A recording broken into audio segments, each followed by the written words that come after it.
साहब, नदवी साहब, एक बात बताइए ना, पूरी माजरत के साथ इस देश के अंदर रेलवे और आर्मी के बाद किसकी जमीन है? वक्फ के पास जमीन है कि नहीं?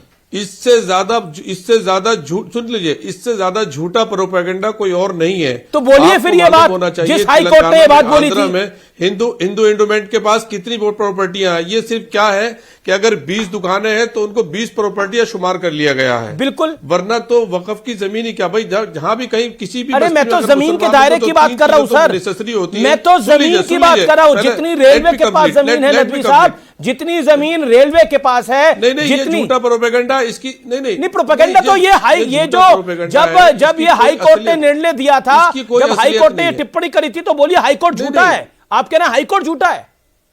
नहीं, हाई कोर्ट ने कभी नहीं कहा कि वक्फ की तीसरी प्रॉपर्टी जो है वक्फ की है, कभी नहीं कहा। ये आप गलत कह रहे हैं। नहीं, मैं गलत नहीं कह रहा, आप चेक कर लीजिए, मैं आपको डेट और टाइम भी बता सकता हूं कब का हाई कोर्ट। नहीं, आपकी मालूमात ठीक नहीं है, पहले अपनी मालूमात सही करिए, उसके बाद मेरी मालूम। Thank you. नहीं, अब आप उठ रहे हैं।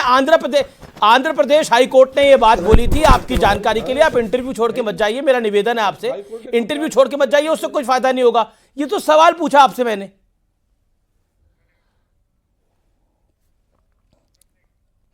चलिए, उठ गए हैं ये इंटरव्यू छोड़कर, लेकिन कुल मिलाकर सत्य यही है कि जब हाई कोर्ट ने बोला था उसका कोई जवाब नहीं है।